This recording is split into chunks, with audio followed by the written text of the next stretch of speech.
ser você, mesmo que seja estranho. Seja você, mesmo que seja bizarro, bizarro, bizarro. Mesmo que seja estranho. Seja você, mesmo que seja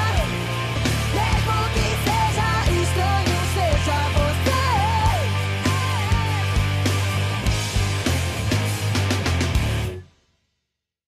Bem-vindos ao Deite Onde Vão, um podcast onde nós te ensinamos como o minimalismo pode trazer saúde nas suas finanças, nos seus relacionamentos e também no seu espaço físico aí. Hoje, com a gente, uma convidada muito especial, a Sheila, psicóloga. Nós estamos no mês de janeiro, então nós vamos falar sobre o Janeiro Branco. O que é, como surgiu, qual a sua importância, o que essa campanha traz, quais são os benefícios que você pode adquirir assistindo esse episódio. Então, fique com a gente até o final. Sheila, muito obrigada por ter aceito o convite. Olá, Grazi, tudo bem? Carol, tudo bom? Olá, Sheila, obrigada por ter vindo.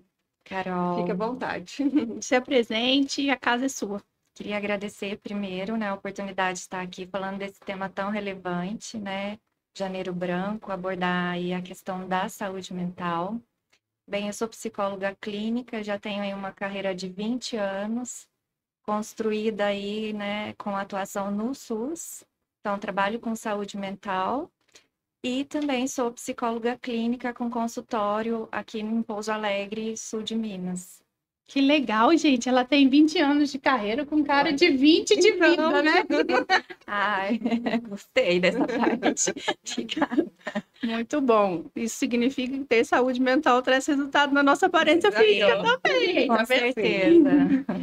Sheila, conta pra gente o que é o Janeiro Branco. Porque, assim, a gente tem uma tendência a banalizar muito as coisas, né? E sair repetindo sem saber a história, o que tá por detrás, como surgiu, Sim. qual é o benefício disso, qual que é o propósito, a missão disso. Fala pra gente um pouquinho sobre. Então, o Janeiro Branco é uma campanha que foi idealizada por um grupo de psicólogos. Então, a gente já tem aí, né, essa origem da campanha gerada por profissionais que estudam o assunto, né, que estudam a saúde mental. Então, um grupo de psicólogos de Uberlândia. Olha que legal, mineiros. Sim, sim. E aí, em 2014, eles lançaram essa proposta da campanha do Janeiro Branco, com o objetivo de conscientizar sobre a saúde mental. E aí, acho interessante, Carol, a gente pensar aí esse nome, né? Janeiro Branco. Por que isso? Janeiro, o primeiro mês aí do ano, né? E geralmente a gente começa o ano pensando em propostas, metas, novas formas de estar, viver, né? Então, eles pensaram nesse tema já aludindo aí ao primeiro mês, a um recomeço, e essa palavra branco no intuito de pensar início mesmo, algo a ser escrito, uma tela em branco que pode ser pensada, revista, uma rota que pode ser reformulada. Olha que bacana, porque, na verdade, assim, janeiro a gente começa mesmo, né? Uma agenda em branco, Tudo a ver, né? uma história em branco, então é uma Começar a escrever oportunidade mesmo. de você realmente pegar essa tela em branco, que está começando agora no início do ano, e escrever uma nova história, uma história priorizando a saúde mental. Isso mesmo. Muito legal.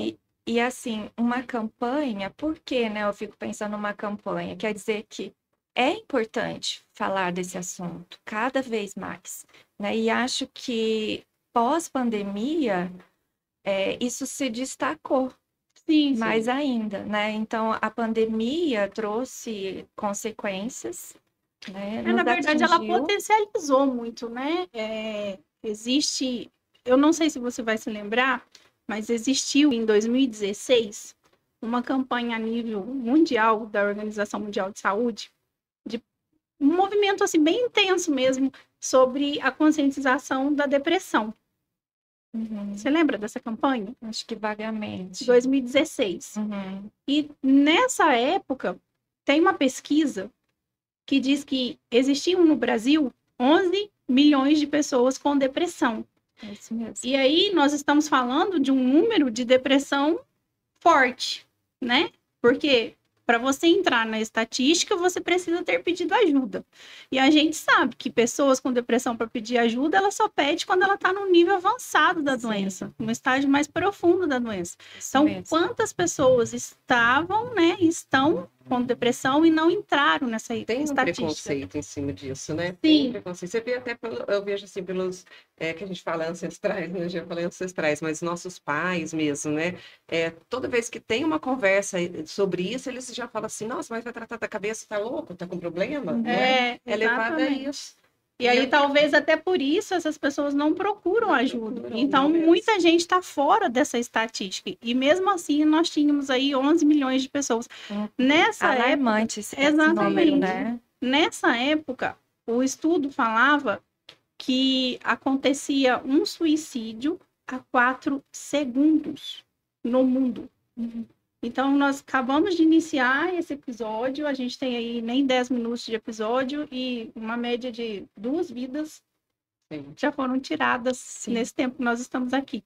Isso em 2016. Isso era uma pandemia silenciosa. Uhum. Não se certeza, falavam exato. disso. Aí veio o Covid e potencializou tudo isso. Então, esse número aí teve um crescimento de 25% nos casos de depressão pós-pandemia. Então, esse número aí de 11 milhões foi para 18.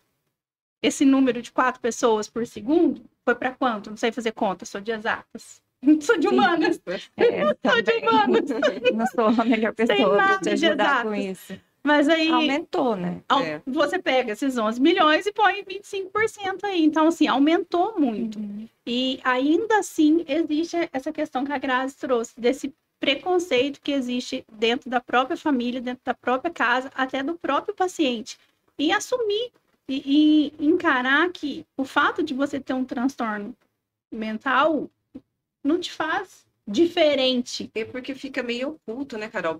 Por exemplo, assim, eu tenho um problema no fígado, você sente uma dor ali, você tem um problema, aí você busca o médico. Aí acaba que a saúde mental é uma coisa oculta, precisa de alguém estar do seu lado e falar, olha, você não está bem, porque aí as pessoas acabam não procurando, né? Eu falo assim, você está com problema no cabelo, na unha, na pele, você vai buscar um médico. Mas quando você está com problema na cabeça, é difícil as pessoas irem, buscarem, se identificarem, reconhecer, né? perceber esse sofrimento, né? É Exato. assim mesmo, é assim. E talvez fique mais fácil, mais confortável enxergar no outro, né? Exatamente. O outro adoece, mas pensar um adoecimento para si, enxergar isso em si, é muito difícil, realmente, né? E todos nós podemos ou iremos passar por alguma questão de saúde mental. Sim. Isso é claro, Sim. né? Quem nunca se viu, né, num momento De ansiedade. de vulnerabilidade emocional? Falo por mim, né? Só que como sou da área, consigo identificar de imediato e aí correr e pedir ajuda é um movimento que chega talvez com um pouco mais de facilidade, se é assim que eu posso dizer, mas ainda é difícil, porque se ver doente nesse sentido, realmente é algo que nos revira, porque a gente está falando de algo que controla o corpo todo, A nossa controla vida. a vida, né? Eu acho que tem aí também uma questão, Entra na intimidade, né? Grazi, porque assim, se a gente não tá bem aqui, nada tá bem, né? É claro que uma doença física também vai nos abalar emocionalmente, mas eu sinto, particularmente falando, que quando é o emocional, parece que isso tem uma amplitude, assim, né? E eu acho que talvez isso também traga essa sensação de dificuldade de se ver, de enxergar, de nomear. Mas você acha que um pouco disso também acontece por conta da psicofobia? Porque ainda é, né, muito complicado a psicofobia. As pessoas, às vezes, ela até tá sentindo, ela até tá percebendo que tem algo de errado com ela, ela sabe que é emocional, ela sabe que esse problema tá na alma, que não vai adiantar ficar tomando remédio, que não tem que pôr. Tomando remédio que eu digo assim, aleatório, sem um Sim. acompanhamento adequado, né? Autocuidado. E ela, mesmo assim, não busca ajuda com o medo desse preconceito que a sociedade ainda tem. Porque, vamos supor, a gente brinca, né? Ah, todo mundo aqui tem um pouquinho de TDAH. Mas a partir do momento que você é laudada, a gente tem um medo de ser olhada diferente. Eu falo a gente assim, o paciente, né? Tem um medo de ser olhado de forma diferente. E aí vai comprometer o quê? Família, trabalho. Será que eu vou conseguir ter um relacionamento? Será que meu casamento vai ser o mesmo? Será que os meus filhos vão me olhar com os mesmos olhos, sabendo que eu tenho um transtorno mental agora diagnosticado? Então, entre correr o risco de sofrer essa fobia da sociedade e ficar com o diagnóstico, lidar com a dificuldade do diagnóstico em oculto, parece que Você vê, às ainda vezes, muitas precisa. mães, né, que já percebe que o filho tem algum problema, às vezes algum autismo, alguma coisa, muitas mães escondem isso, ou demora para diagnosticar, ou fica, né, Para até retém o filho aceitar o diagnóstico. até aceitar, tem isso, né, Sim. quando é Por mais que a transtorno gente mental. fala, né, que todos nós somos diferentes, que cada um tem as suas particularidades, a nossa sociedade, a nossa cultura ainda é uma cultura que tem dificuldade, sim, De lidar com Uhum. isso. de lidar com o diferente. E, né? e aí eu vejo essa campanha do Janeiro Branco como uma ferramenta para a gente lidar, inclusive, com a psicofobia, de você trazer, falar mesmo abertamente sobre o assunto, sabe? Sim, Falar assim, olha, tudo bem, a pessoa, o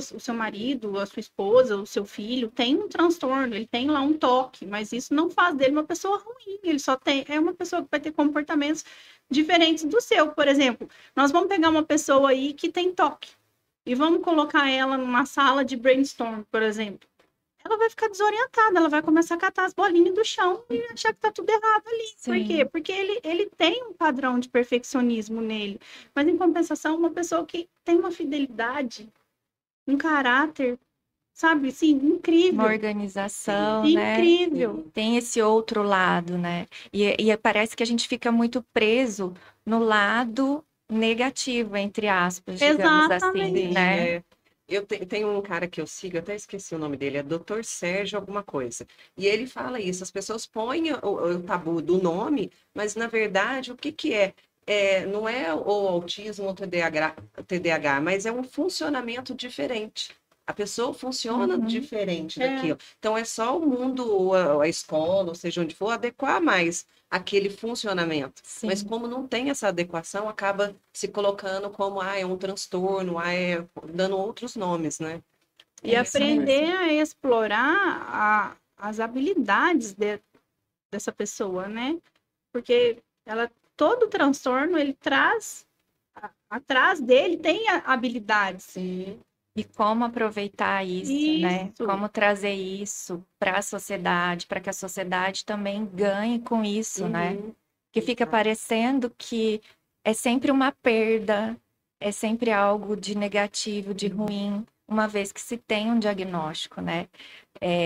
Mas assim, eu falo que muitas vezes você se organiza para levar conhecimento para os clientes, para os participantes dos grupos terapêuticos, por exemplo, mas muitas vezes a gente, enquanto profissional, sai de lá muito mais abastecida de conhecimento, de troca. A Carol deve também Isso perceber acontece isso, muito, é muito né? bacana, né? Porque, assim, o quanto a gente aprende no contato com o outro, O diferente, o principalmente. diferente, né? Então, assim, é transformador, é mágico, mas isso só acontece se a gente está aberto a olhar para o outro, a olhar realmente para o outro, né? Sem preconceito, sem julgamento. Exatamente. E eu E acho sem que isso é o que taxar, né? mais falta hoje em dia, não é?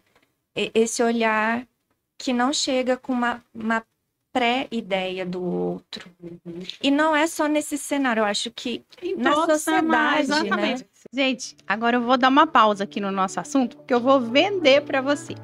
Esse projeto só existe, esse episódio só vai ao ar porque nós temos alguns patrocinadores e um deles é o CH Móveis Planejados. Então, se você está precisando otimizar o seu espaço, tanto residencial, urbano, rural, clínica, hospitais, a gente faz orçamento sem compromisso. A gente também depois trabalha com o acompanhamento, né, da pós-venda, se você precisar de fazer ajuste, revitalização, alguma coisa que saia do lugar, alguma corrediça que dê problema, é só acionar, a gente vai lá, troca para vocês também. Atende Pouso Alegre região, já fizemos vários clientes em São Paulo também. Então, em algum lugar da tela vai aparecer aqui o contato do Carlos Henrique e você solicita o seu orçamento sem compromisso. E o nosso outro patrocinador é o app daqui. Lembram das páginas amarelas da lista telefônica de antigamente? Hoje a gente tem um aplicativo onde você vai encontrar vários especialistas. Vamos supor que a sua máquina de lavar deu um problema. Você precisa de alguém para consertar. Ao invés de você ir lá no grupo da família e perguntar onde tem um profissional que faz isso, você vai no app daqui, busca pela especialidade que você deseja e você vai ter ali, na maior facilidade, na palma das suas mãos, um clique, você já achou vários profissionais da área que você está buscando. Isso para todas as áreas: médico, engenheiro, encanador, pedreiro. Então, o app daqui. E você que tem interesse em ser um patrocinador também, entre em contato com a gente. O telefone é 35 99922 1832. Nós vamos passar para você o nosso Media Kit, onde tem todas as informações necessárias para você ser um patrocinador do podcast Date Onde Vão. E agora nós vamos voltar aqui para o nosso bate-papo. Você me fez refletir sobre algo que eu estava estudando na semana passada e eu falei, gente, como isso é real, né? Se a gente fosse comparar com os animais, a gente perde para todos eles. A gente não tem pelo, então a gente morreria congelado fácil. A gente não tem habilidade, a gente não tem a inteligência, a memória do elefante, a rapidez do tigre. E por que a gente sente que a gente está dominando sobre eles, né? O que, sendo o mais fraco dentro dessa cadeia, o mais fraquinho, por que a gente está dominando sobre eles? E o que trouxe a gente no topo dessa cadeia foi a nossa inteligência e a questão da gente ser colaborativos. É o ato da gente colaborar um com o outro que faz com que a gente sobressaia. Seres sociais, Só né? que hoje a gente vive num mundo de competição o tempo todo, onde eu consigo olhar para o outro o tempo todo como se ele fosse meu inimigo. Sim. Como se ele estivesse concorrendo comigo, assim, na inimizade, sabe? E isso está fazendo com que a gente perca muitas oportunidades, e perca as nossas habilidades, e perca, inclusive, a oportunidade da gente cumprir a nossa missão, o nosso propósito, que é o que, de fato, nós viemos fazer aqui, né? Todos nós temos um propósito, e precisamos cumprir esse propósito para que essa saúde mental flua, aconteça na nossa vida. Eu falo que sem conhecimento e sem autoconhecimento não tem saúde mental. Com certeza. E por isso falar de saúde mental, não é? Porque a gente tem, assim, um mundo que está super habitado, né? A gente tem muitas pessoas habitando o mesmo espaço de que se a gente for comparar um tempo atrás.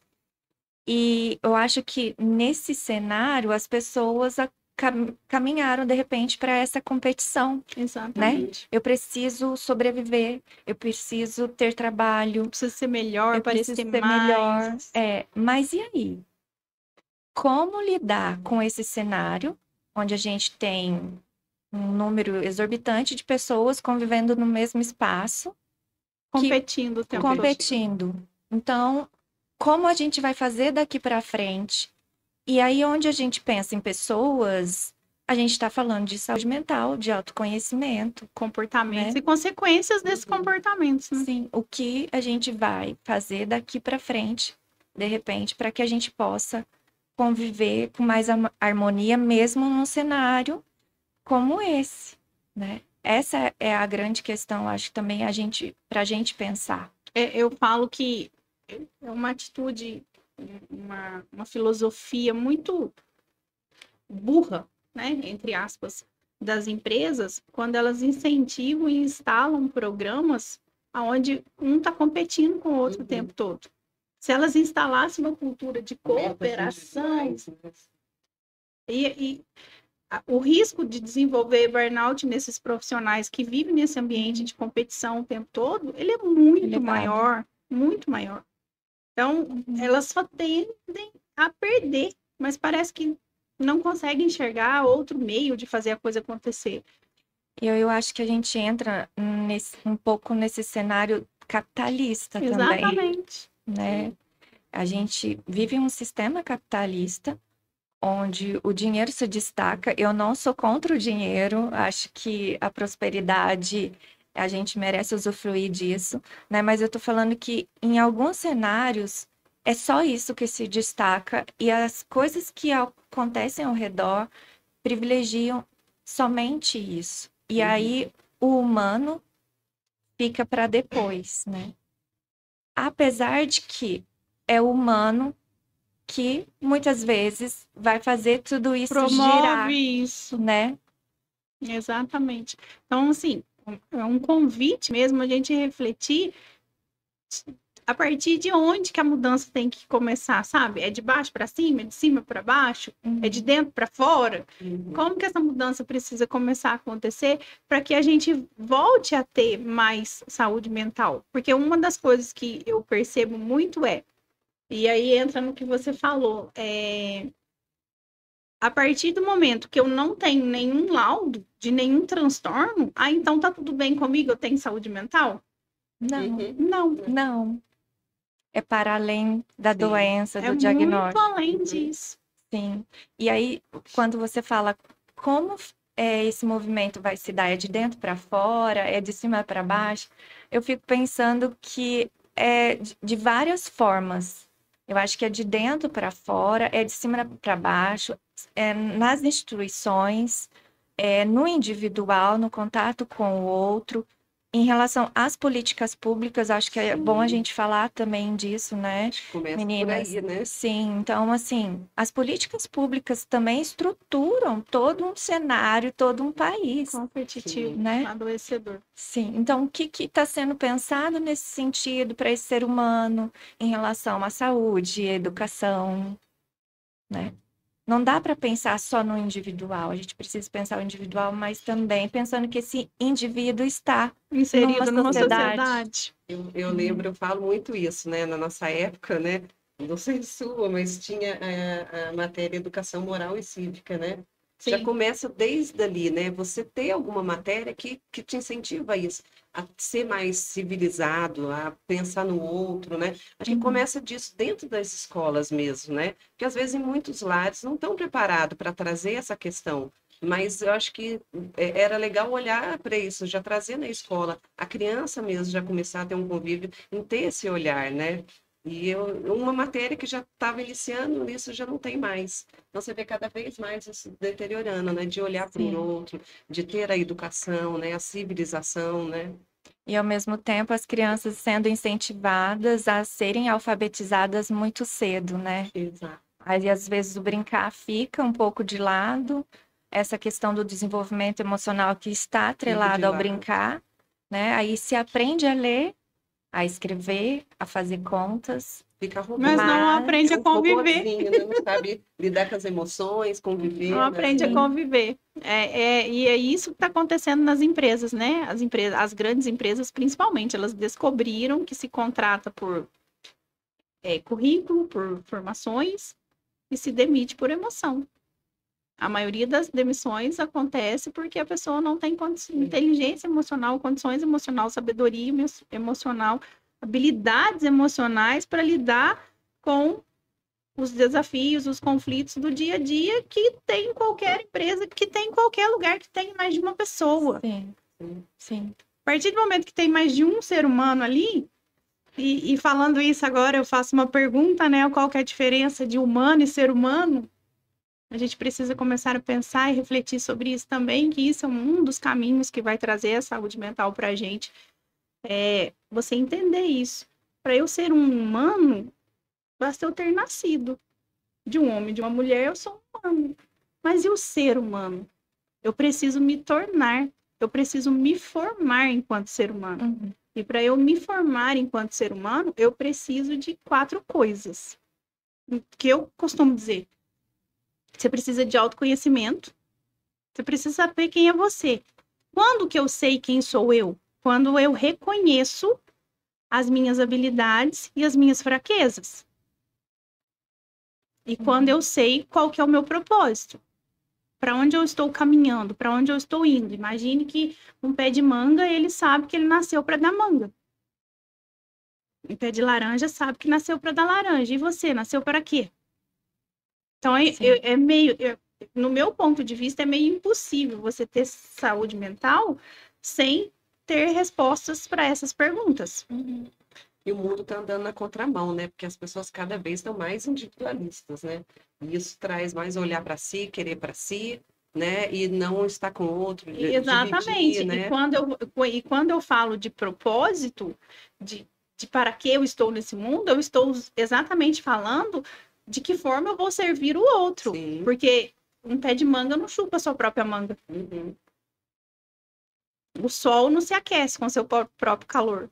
Então, quando nós estamos falando de propósito, nós estamos falando de servir.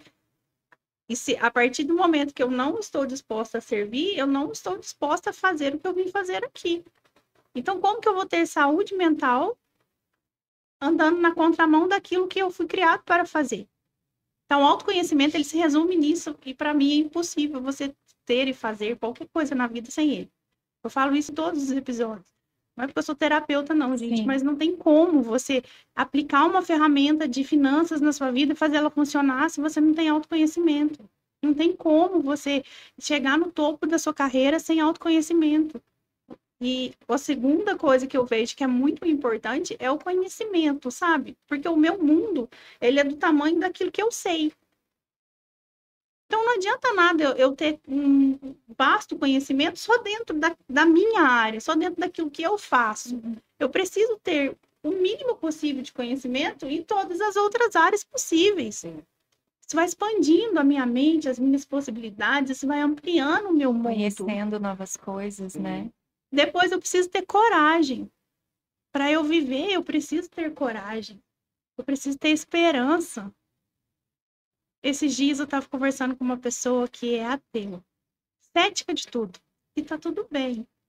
Só que eu falei com ela, falei, você pode não ter religião, mas é impossível você viver sem ter a espiritualidade. Nós temos 11 áreas essenciais na nossa vida e uma delas é a espiritualidade. Ela falou, eu não tenho. Eu falei, você coloca o despertador para despertar quando você vai dormir, para você acordar no outro dia de manhã? Coloco, senão eu perco o horário. Falei, quem garante para você que você vai levantar? Que você vai acordar? Então, você tem fé que você vai acordar no outro dia. Senão, você não colocava o despertador. Então, você tem fé em alguma coisa. A tua espiritualidade tá presente nesse lugar. Você tem esperança de que você vai amanhecer. Então, você acredita em alguma coisa. E aí ela ficou assim, totalmente sem resposta, né? Porque as pessoas confundem muito a religião com a espiritualidade. E depois da coragem, a gente precisa Carol, ter resiliência. um pouquinho para no próximo bloco você contar. Continuar O quarto. a sua história, né? Que agora a gente deu tempo nosso e a gente vai continuar com essa história que tá super interessante. E a Carol vai continuar contando o quarto. O quarto quesito para você ter saúde mental no próximo bloco, gente. É preciso perder para depois se ganhar, e mesmo sem ver, acreditar. É a vida que segue e não espera pela gente. Cada passo que dermos em frente, caminhando sem medo de errar. Creio que a noite sempre se tornará dia, e o brilho que o sol irradia há de sempre me iluminar.